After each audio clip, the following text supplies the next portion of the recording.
బానిస సంఖ్యలు తప్ప ఖచ్చితంగా మనం పొల్లు పోలేదు, ఏమంటారు పెట్టాను కదా, వెనక్కి తగ్గలేదు. అట్లాగే ఇచ్చిన మాటకి కట్టుబడి ఈ రోజు ఎలాంటి పరిస్థితులైనా, నిన్నటి రోజున ఎలాంటి సిచ్యువేషన్స్ ఫేస్ చేశాము, మీకు ఎలా కమ్యూనికేట్ చేయాలో అర్థం కాక మనం ఎలా ముందుకెళ్లాలో, ఎన్ని కన్ఫ్యూజన్స్ మధ్యలో, ఎన్ని ప్రాబ్లమ్స్ మధ్యలో మీ అందరినీ గ్యాదర్ చేయడానికి మేము ఇంత కష్టపడ్డాం. మేము ఇంత కష్టపడినా కూడా మీరందరూ సహకరించి సపోర్ట్ చేసి సచివాలయ ఉద్యోగి అంటే మేమందరం అని మీరు నిరూపించారు. చూడండి, ఒక జాతి లేదు, కులం లేదు, మతం లేదు, సచివాలయ ఉద్యోగి అనగానే మీరందరూ కదిలొచ్చారు. చూడండి, ఇదే యూనిటీతో మనందరం ఐక్యమయ్యి ముందుకెళ్ళగలిగితే ఖచ్చితంగా మనకి రావాల్సిన. కాకపోతే ట్రాన్స్ఫర్లు చేస్తావు, రాకపోతే 4 రోజులు మెమో ఇస్తావు, లేకపోతే ఇంకోటి కాదు. కానీ మనం ఎందుకు పోరాటం చేస్తున్నాం? 7 సంవత్సరాల మన చిన్న జీవితం, మన ఈ ఉద్యోగంలో అడుగుపెట్టి 7 సంవత్సరాలు అయింది. 7 సంవత్సరాలుగా కనీసమైనటువంటి వసతులు సమకూర్చలేరా? కనీసమైనటువంటి ఉద్యోగ భద్రత కల్పించలేరా? 9 నెలలు జీతాలు పెండింగ్లో పడితే మా కుటుంబాలు ఏ విధంగా రోడ్డున పడకుండా ఉద్యోగాలు చేయాలో మీకు ఆలోచన లేదా? 9 మాసాలు జీతాలు పెండింగ్లో పెడతారా? అదేవిధంగా అరియర్స్ ఎప్పటి నుంచో మనకు ఉన్నటువంటి జీతాలు, లేకపోతే మనకు ఉన్నటువంటి సెలవులు, వాటన్నిటిని కూడా క్రమబద్ధీకరించి ఆ సెలవులన్నిటి కూడా అరియర్స్ అన్ని ఓమని కోరటం నేరమా?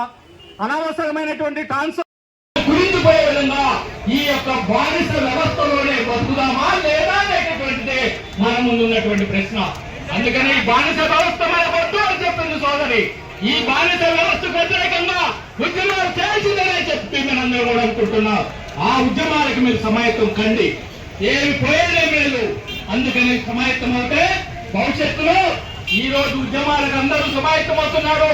మీరు కూడా గుర్తించండి, ఈ రోజు ఉన్నటువంటి రాష్ట్రంలో ప్రధానంగా ఉన్నటువంటి ఏపీ ఎన్జిఓస్ అసోసియేషన్, అదేవిధంగా ఏపీ అమరావతి జేఏసీ, ఈ 2 సంఘాలను కూడా మేము సంప్రదిస్తా ఉన్నాం. వారు నిన్న మొన్న మీటింగ్ పెట్టాం, మా ఆఫీసులో సంఘాలు పిలిచాం. వాళ్ళు ఎదుర్కొంటున్నటువంటి సమస్యలు మీ అందరూ కూడా తెలుసు. ఇప్పటికీ 12వ పియాసి ప్రకటించాల. 2.5 సంవత్సరాలు ప్రభుత్వ అధికారంలోకి వస్తే 12వ పియాసి లేదు. ఈ 12వ పియాసి కూడా లేకుండా ఇంకా ఎంత కాలం రూరల్ ఎంప్లాయ్ లేదు. సచివాలయ సమస్య ఉంది, పోవాలి, వెళ్ళి కొట్లాడాలి, అవసరమైతే తన్నాలని తన్నించుకోవాలా, 2 జరుగుతాయి. మనం గట్టిగా మాట్లాడితే మామూలు నక్సలాలు ఉన్నాయి, నక్సలైట్లు కనిపిస్తున్నాడు అంటారు. అవును, మా హక్కుల కోసం ఆ స్థాయికి ముందుకెళ్ళడానికి మీరు సిద్ధంగానే ఉన్నా. మీరు ఇస్తే మంచిది, ఇవ్వకపోతే ఆ పనుల్లో కూడా ముందుకెళ్ళవలసిన అవసరం ఉంది. ఎందుకంటే దాని 6 సంవత్సరాలు అయింది, 7 సంవత్సరాలు కావస్తుంది. ఇప్పటికీ అదే బేసిక్ పేర్లు ముందుకు వచ్చారు. ఎవరికి ఎదురు లేదు. ఎవరు ఫ్యామిలీ లైఫ్ అంటే ఎలా ఉంటుందో తెలుసు. 2 పిల్లలు ఉన్న జీవితం బలి ఈ రోజుల్లో. ఎందుకంటే నిత్యావసర సరుకులు ఎలా ఉన్నాయో మీకే తెలుసు. మీరే రెగ్యులేటరీ ఫ్యాక్టరీ అంటారు, ఈ వాల్యూ ఈ వాల్యూ అని. స్కేల్ దగ్గరికి వస్తే నిన్నే ఇచ్చారు. కొంతమంది పెద్ద నాయకులు చెప్తారు, జాయిన్ 6 సంవత్సరాలు మీకు ఎందుకయ్యా, 20-30 సంవత్సరాల నుంచి మేము ఉన్నాము. అది నీ తప్పయ్యా, నువ్వు అరవైపోయినా. సత్యసాయి నాయకులు చెప్తారు, సత్యసాయి నాయకులు మీరు దూకులే అవుతున్నారు, కుర్రాళ్ళు ఉడికేస్తారు.